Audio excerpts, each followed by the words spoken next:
Welcome to SBC This Week, a weekly news roundup from the Southern Baptist Convention, as well as guest interviews from today's top church leaders. I'm Brandon Porter. Jonathan Howe is with me. Howdy, yes. Jonathan. You can't quit me. I'm back That's again. That's right. Together again. That's it. So Laura is taking a much-deserved few days off for spring break, and so Jonathan, thanks for sitting in her place. Happy to do it, man. Yeah, which sounds weird. I know we say that every time that you or Amy Whitfield make an appearance, but it still does seem strange for us to be on this podcast and not you or Amy. Yeah, well, I'm on it today, so. Okay, well, here we are. Yep. Well, we're going to talk about some things. Absolutely. And some things that are right down your alley, your work at the EC related to the annual meeting. So lots of annual meeting business coming as it is that season. We have some preliminary orders, a preliminary order of the sessions that we want to talk about. We have a great story about crossover, some information there for you, a new second vice president candidate. And so that's coming a little bit later. This week, Jonathan, I love this story. The IMB hosted an inspiring gathering for parents of missionaries. Can you imagine that room? All these parents who the thing that they have in common first is Jesus, and second, that their children are on the mission field. Wouldn't that be something? As a parent, you know, you take pride in your kids, and I can't think of anything to be more proud of than having somebody, you know, sacrificing everything to go around the world to tell others about the gospel of Jesus Christ. I mean, it's just that's kind of like a pinnacle moment, I guess, as a parent. Yeah, absolutely. So we'll talk about that. And then speaking of parenting, Lifeway released a survey this week that talks about how parents partner with their local church when it comes to discipling middle schoolers and high schoolers. So that's something that you and I are right in the throes of. Yeah. I need one on disciplining middle and high schoolers as well, not just discipling. Yeah, well, we'll make some recommendations when we come to that in just a few minutes. Yeah. So, well, we want to thank our sponsor this week, the Israeli Ministry of Tourism. They are excited to announce an impressive Byzantine period monastery that was uncovered in southern Israel. It's near the Israel city of Kiryat Gat. According to researchers, it's the largest and most significant site discovered in the region from the Roman and Byzantine periods. There's a colorful mosaic on the floor, they say, which features a Greek inscription from Deuteronomy 26, which says, "Blessed are you when you come in, and blessed are you when you go out." The mosaic floor will be relocated to an open area in the city that makes it more accessible to all. And so they'd love to have you in Israel. You can learn more at holyland.israel.travel and begin your journey today. Thanks to them for sponsoring SBC This Week. I'm going to have to go look that up. That sounds neat. It does. I bet it's beautiful. Mm-hmm. And that's Deuteronomy 20, verse 6. Oh, I'm sorry. What did I say? You said 26, but it sounds like you're saying 26. Okay. Yeah. So, you know, it's all good. All right. Good deal. So, that's probably where your quiet time was this morning. Deuteronomy chapter 20. Actually, we just finished. We're in Joshua right now with the kiddos. We're doing the read through the Bible in a year, and we're in Joshua. We're destroying the cities of Canaan. Yeah, I was gonna say. Yeah, that's an exciting book. You need some dramatic music playing behind it, you know, from a movie or something like that. So. Yep. All right, well, let's talk about the 2025 annual meeting, Jonathan. This week, a preliminary version of the schedule was released. Talk to us a little bit about that. Yeah, well, we got, the standard beginning prayer worship stuff to really kick off every event, or I'm sorry, every session. There's 4 sessions this year. I think that's one of the big pieces, is that there is no Tuesday night session this year for the SBC annual meeting. So we had that last year. We had a lot of business we had to do last year and needed that Tuesday night session. And I mean, that went on, and we had 2 presidential elections that night, I think. And we don't have that this year right now, at least. And we don't have task force reports. We had 3 task force reports last year that we had to go through. So it was a lot of business we did last year in Indianapolis that we don't have on the schedule for this year in Dallas, and the schedule reflects that. But a couple things that we do have on the schedule this year is a celebration of the 100th anniversary of the cooperative program and the Baptist Faith and Message. So that was a big piece, and the Committee on Order of Business chairperson, Beth Holmes, told Baptist Press in your story that they have arranged the business sessions around the celebration of those anniversaries, and they hope that messengers will come ready to celebrate the substantial history and heritage of our common mission and confession. That's been something that Clint Presley has talked about a lot this year, as he's as president, and talking about the two rails of the SBC. And we're going to celebrate those. We got a couple of neat little areas set aside for resolutions about those. There's a gathering in May that's going to present a resolution for the Baptist. For the cooperative program, and we'll have another one for the Baptist Faith and Message. So on Tuesday afternoon, it's the celebration of the cooperative program. Wednesday afternoon, celebration of the BF&M. Also, an extended time this year for missionary sending celebration. We talked about that with Paul Chitwood on the road to Dallas just a couple of weeks ago. Whenever I had him on, we talked about how many missionaries, like 150 missionaries plus, that they're going to be sending. So a lot going on this year, and it's your similar stuff. The reports, the seminary president's report. You got the convention sermon from Tony Wolf, the president's address, the normal stuff. But those two moments of celebration of the 100th anniversary of the cooperative program and the Baptist Faith and Message, something a little new for this year. Yeah, absolutely. So we're excited about that. Make sure to check out that story and those details over at Baptist Press. Before all of that gets kicked off, Jonathan, on the Saturday, as we get rolling toward the annual meeting, we have crossover. And this is just an exciting time for Southern Baptists to come together to sort of put our money where our mouth is. We talk about how committed we are to evangelism and missions, and here's a chance to do that, to messengers to take to the streets and to help their brothers and sisters there in Dallas, those churches that have signed up to be a part of Crossover. And I know that's something that you're working with quite a bit with Ryan Jesperson there locally in Dallas, and also J.J. Washington at NAM. And so we had some details released about that this week. Yeah, so 72 churches are already signed up to participate. They want more. They can need more. I mean, there's like 1,000 to 2,000 churches in the local area there. They've got churches from Dallas, Rockwall, Denton, Collin, Hunt, Kaufman, Ellis, Johnson, and Tarrant counties. I mean, that's a lot of Southern Baptist in there. And they're looking for more. If you're in that area, want to be involved, or if you're outside of the area and want to get involved, you can find out more information about that over at nam.net/crossover, or check out the video of the road to Dallas with Ryan Jesperson that we talked about Crossover in. Absolutely. I'm just going to make every story about the road to Dallas, by the way. Just throwing that out there, Brandon. I think we've got you on this next one. You haven't done anything necessarily on the candidates just yet. That's where we're headed now. Not yet. Yeah. Not yet. Yeah. So, all right. Final story about the annual meeting so far. Texas pastor Tommy Mann it's been announced that he will be nominated as SBC's second vice president. Yeah, this is a name new to me, but not to Texans. He's a pastor over in Texas at Highland Terrace. Highland Terrace. And they reported 28 baptisms last year, undesignated receipts just under $1.6 million, with, get this, Brandon, 11.42%. Yeah, those are some generous folks. Yeah, almost $200,000 on a $1.6 million budget. It's great. Given through the cooperative program, and another $65,000-ish to the Lottie Moon Christmas offering, and $13,000 to Annie. So that's a lot of giving for a church that running an average of about 470 people in average worship attendance. So that's pretty impressive giving stats right there. Yeah, absolutely. Mann and his wife Alicia have 2 children, and we're excited to get to know him a little bit more. We'll see if there are more candidates announced as we head toward the meeting. Yeah, been a little slow on the candidate announcements this year. I only have 2 right so far. That's right. So we'll see what happens. One for first vice president Daniel Ritchie, and now Tommy Mann. One here for Tommy Mann for second vice president. Yeah, absolutely. All right. Other leadership changes this week in the SBC kind of ecosystem that come from New York, where the Baptist Convention of New York voted on and called Frank Williams to be their next state executive director treasurer.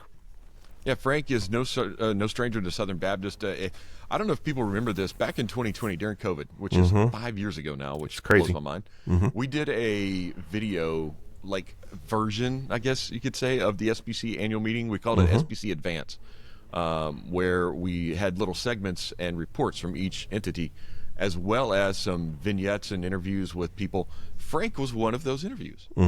We interviewed Frank, and he's the pastor of like 2 churches. That was the weird thing. Like, I mean, it was not weird, but like a unique thing about Frank is that he pastors 2 churches, Wake Eden Community Church and Bronx Baptist Church. And he's going to continue doing that in the time being as he succeeds Terry Robertson in the headship up there in the Baptist Convention of New York. He's going to take over as the executive director. But Frank he's got a degree from Iona. He's got an MDiv from New York Theological Seminary, a THM from New Orleans Baptist Theological Seminary, and is currently pursuing a PhD in apologetics down at New Orleans. So he's been involved in SBC life. I mentioned that. The stuff that we did with him a few years ago, some of those interviews, but he's also been involved with NAF, serving as the president in 2022 to 23. So president right before the current president of Greg Perkins. Absolutely. As we were putting this story together, I caught that Iona. Iona here in the middle of March Madness, they always seem like the number 12 seed that knocks off the number 5 seed. That's the only thing I know about Iona. Yeah. You better watch them. State. That's all I know about Coppin State. You better watch them in University. March. Yeah, I know. That's right. Be careful. Watch those former or future accountants. Yeah, there you go. Well, we mentioned it earlier in the podcast up at the top. The IMB hosted a retreat for parents of missionaries, and their goal was to create encouragement and camaraderie. And I just can't imagine how those folks would be in the room and that not happen. And so, Jonathan, it brought 148 parents of IMB missionaries together for this time. Laura Harrell, who is the IMB's Director of Alumni and Advocate Engagement, said her hope for the week was just to build each other up based on 1 Thessalonians 5:11. And they gathered them in different groups throughout the retreat, which was held there in Richmond at the International Learning Center. And it was the same place that missionaries are trained, and the parents were given freedom as they had the meal times to fellowship and get to know each other. And then they put them together, kind of, just put them to where they would be able to connect with folks who had children in the same parts of the world doing similar things where they are. And so just a really, it's a great idea. I mean, just a fantastic idea.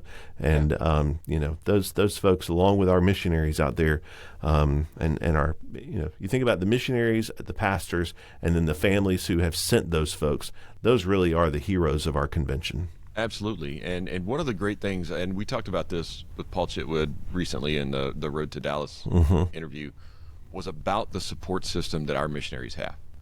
And it's not just the staff back in Richmond or the affinity group leaders scattered across the world. It's these parents and getting these parents together.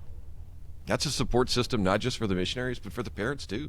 I mean, depending on where your child is serving, and I say child, but your grown adult children, right? Sure, are serving. That could be a harrowing experience, a worrisome time, and to have a support system not only for the missionaries but for their parents as well through this camaraderie, just a great thing the IMB is doing. Yeah, so very, very encouraging. Go check that out at Baptist Press. Really neat story this week, Jonathan, out of Fort Worth there at Southwestern, where Prestonwood Baptist Church and the seminary have partnered together to open a location of Prestonwood Pregnancy Center. There are several of those around in that area, but they've now opened one on the seminary's campus in Fort Worth. Just love that. Got a lot of space in the building too, because they're going to be able to use it as a national training facility for other pregnancy centers. So it's not just serving the needs, and they will be serving the needs of that area around Seminary Hill there in Fort Worth with ultrasounds, pregnancy testing classes, and much more. But they're also going to be able to bring in people and churches that are wanting to either improve their facility or start new facilities and use the campus there at Southwestern. I mean, it's just a great opportunity that Southwestern had with Prestonwood. And, we mentioned the Prestonwood Pregnancy Center. I mean, they've been doing this for a long time, about 35 years. Yeah. It was founded in 1991, so they're in their 35th year. And, they have different centers all over the Metroplex and serve clients, and they have a mobile clinic. And they're also kind of a neat thing. They're going to be exhibiting at the annual meeting this summer in Dallas about the pregnancy centers that they do. So if you're interested in that and you think, hey, our church would be it would be a good thing for our church either to partner with one or to start one or something like that in your local community, they're going to be there, an opportunity to connect with them, and maybe, who knows, be able to come in for a national training at the new facility there at Southwestern. Yeah, that's great. That'd be fantastic. They had a soft launch, they say, back in January, and so they have been open and operating since then. 105 clients have already come in for their services and chosen Life. That's like one a day, Brandon. Yeah, that's great. Or more than one a day. Absolutely. Fantastic. So love that. All right. We talked about this a little bit earlier as well in the podcast. A study from Lifeway students and Lifeway research explored the perspective of church-going parents and teenagers and those who lead student ministries and how they can collaborate together. Around 9 in 10 feel they have a great relationship with the leader of their church's student ministry. Only 16% of ministry leaders say they feel tension with parents. 80% disagree, which means that they have a great relationship with the parents. So that's fantastic. Obviously, very connected. Yeah, and living in a house with a student ministry leader, I think she would be in that 80%.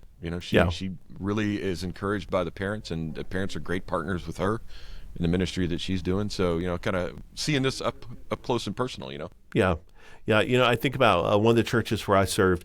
I was an associate pastor at the church, and the pastor, he had these crates that had gumballs. He went out and he bought gumballs, and so all across the stage there were these crates of gumballs, and they represented the hours that a child has outside of church and then the time where they're on the campus. And it just was a visual that has never left me of how much time, how little time really, Sunday, Wednesday, that sort of thing, with a pastor, with a church leader, a children's ministry leader, that the kids actually have, but then also just how much more time the parents have. And so this partnership, this relationship, it's just vital.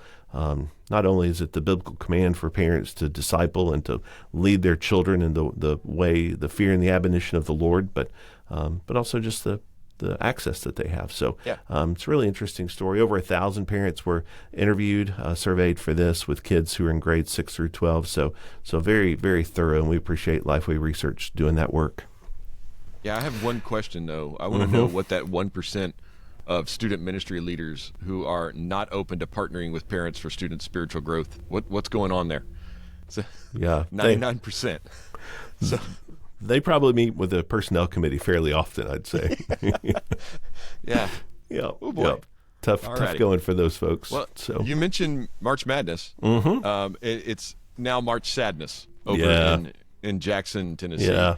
As the Union women, their women's basketball team fell to the Cal State Dominguez Hills 68-50 on Wednesday evening in the semifinals of the D2 National Championship. So they made it to the semis, made it to the Final Four. Yeah, absolutely. So, how do you hang your head, though, on a 33-4 season?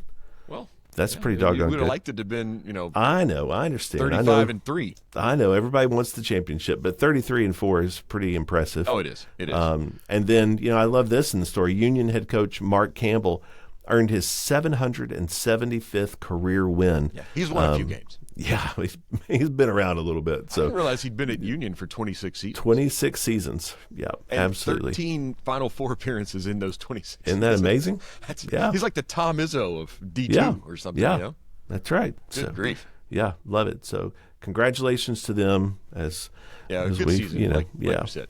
Yeah, absolutely.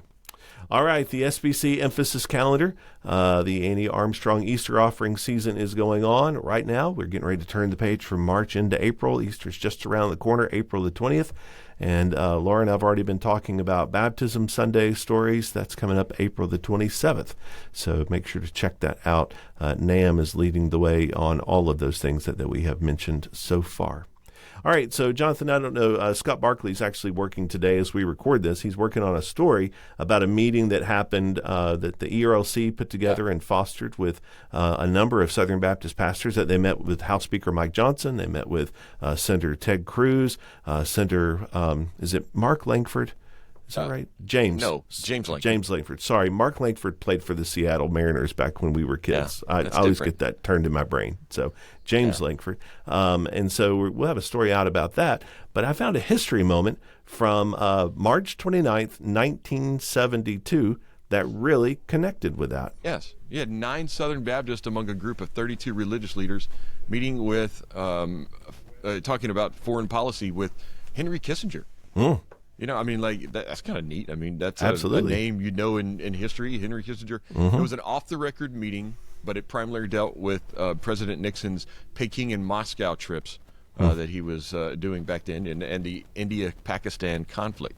So the people who attended said, you know, it was just informational, was no startling revelations or any big news or anything like that. But they were invited by Billy Graham. How about that? So he and 4 of his staffers were among the group, and also invited were Porter Ruth, who was the EC executive secretary, now we know as that as president, Baker Cawthon, who was the Foreign Missionary Board, now the IMB president, and Robert Denny, who was the Baptist World Alliance general secretary, the president of that. So a couple of Baptist laymen, Dewey Presley and Bill Meade, both from Dallas, and then John Hurt, the editor of the Baptist Standard, which is the BGCT paper, and then Marsh Grant, the editor of the Biblical Recorder in Raleigh, North Carolina, the North Carolina paper also went. And then also Graham and Grady Wilson, who were members of Billy Graham's staff. So those are the ones that kind of made it to there, and you know, over almost a third of the people in the room, Southern Baptist, and just meeting with Henry Kissinger of all people. How about that? It's wild. At Billy Graham's request. Yeah. Invitation. That's yes, fantastic. I will gladly suffer for Jesus on this one. You know, like, I mean, like, Billy Graham invites you to the White House. Like, yes, please. Like, that's not even a question, right? Yeah. Yeah. Absolutely love it. All right. Well, Jonathan, we can't let you get away. We're gosh, you know, what are we now? How many weeks? Less than 12 weeks? I don't know. 10 weeks, something like that. It's So just like just for folks, or 80 days out, I think. Okay. So what's going on right now in annual meeting preparation?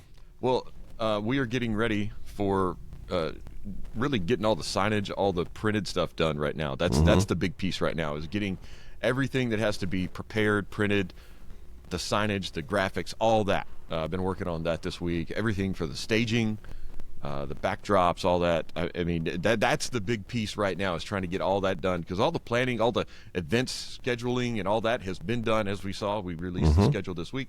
You've got all the events listed in the app and on the website. So that big lifting, which is a lot of lifting, by the way, to put that puzzle together, that's been done.